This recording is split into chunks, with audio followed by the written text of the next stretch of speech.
Assalamu alaikum. Namaste and adab. In view of my paper, which is regarding the respect for others and otherness, I would like to present to you a visual. Please imagine that there is a tree heavily laden with some of the most beautiful flowers, and these flowers are in varying degrees of bloom. Some of these are in buds, just as small little buds, and others are full-blown flowers. Yet others become fruits. Some of these might even fall down. Answer this question to yourself. Would you consider those that actually fall down as any way less than those that are still on the tree and become fruits? If your answer comes as yes, then perhaps you're not looking at the larger picture, that they too are blooms of the same tree. And when we talk about Sufism and Sufism's links with respect for others and the otherness, we are actually talking about tolerance. We are actually talking about how far we believe in the fact that we are in the end blossoms of the same tree. I would like to start my paper with a rendition of a poem by Ibn al-Arabi. Yes, he says, "My heart has become the receptacle for every form.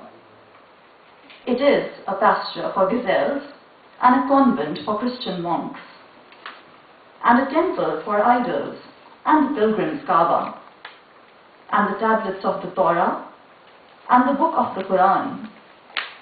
I follow the religion of love, whatever way its camels take, for this is my religion and my faith." The idea of the otherness of the others first brings about the idea that we have to accept and be fully aware of what otherness is. To some others, we might be the metaphorical other, and in some ways, we might even be another to our own selves. To recognize what is inside ourselves and to recognize what is different from us is celebrating otherness. My paper also looks at how far we are able to recognize and put this into our current context, in the global paradox, in the global perspective, where we see how intolerant different nations and countries have become towards each other, and if the path of Sufism can actually lead us towards it. In this new millennium, as we reflect on the changes that have been taking place within the last decade, we see that the connections between the South Asian diaspora have been evolving continuously. Geopolitical routes in many cases have given way to barriers, barriers of the heart, barriers of the soul, which were in no way connected ever with Sufism. So what is other and otherness? Psychologically speaking, it's an evolution of the identity of the self that we bring up when we come in contact with people around us. Sociologically, it's all about in-groups and out-groups, people who believe in the same things that we believe in and those who do not. Some Sufis feel that otherness is a man-made falsehood, and yet others believe that Sufis would have actually begun to elaborate on the concept of otherness. It is the second fact that I'm going to be talking about. Recognition of otherness means the idea that we all live in harmony, while if we decide to not recognize otherness, it would mean that we are not living in harmony.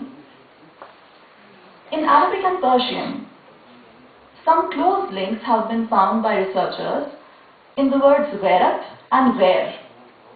Ghairat or jealousy and ghair, the other.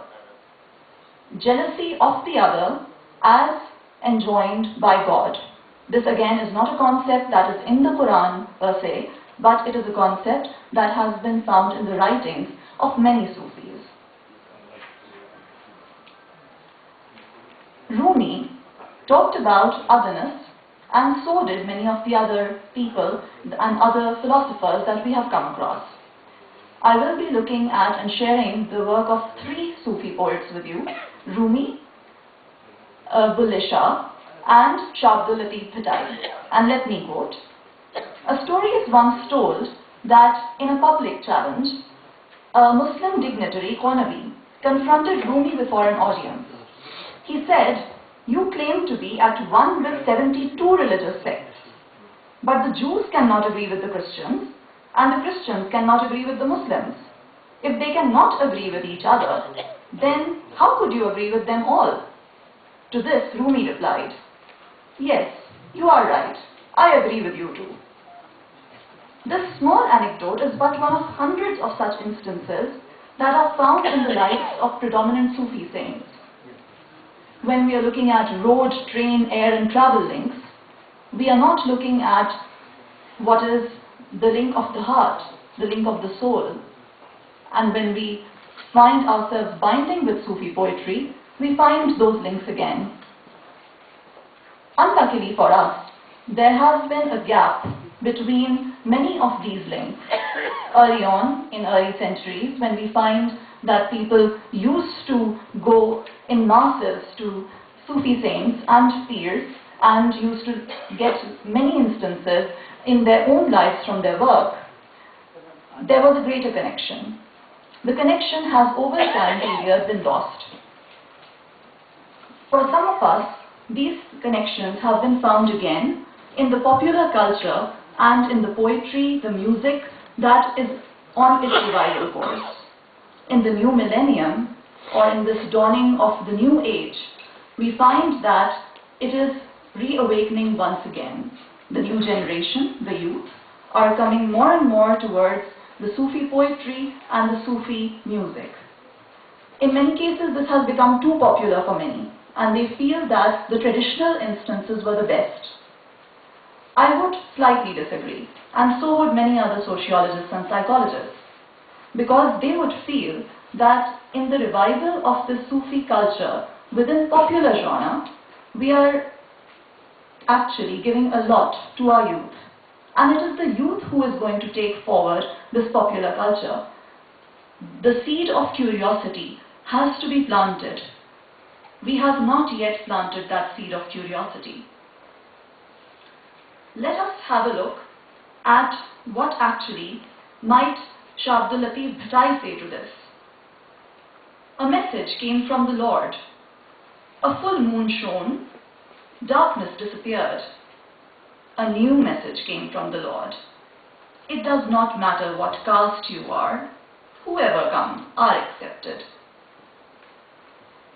Many people who as devotees go now to different Sufi saints and visit their shrines might exist for a while in a spiritual bubble.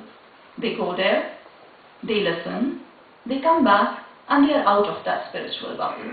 They go back to their daily lives, they forget the meanings that they had incurred there, and they go back to the material world. That is not the spirit of Sufism. So what then is the way forward? What concept of the others and the otherness are we to give to our younger generation?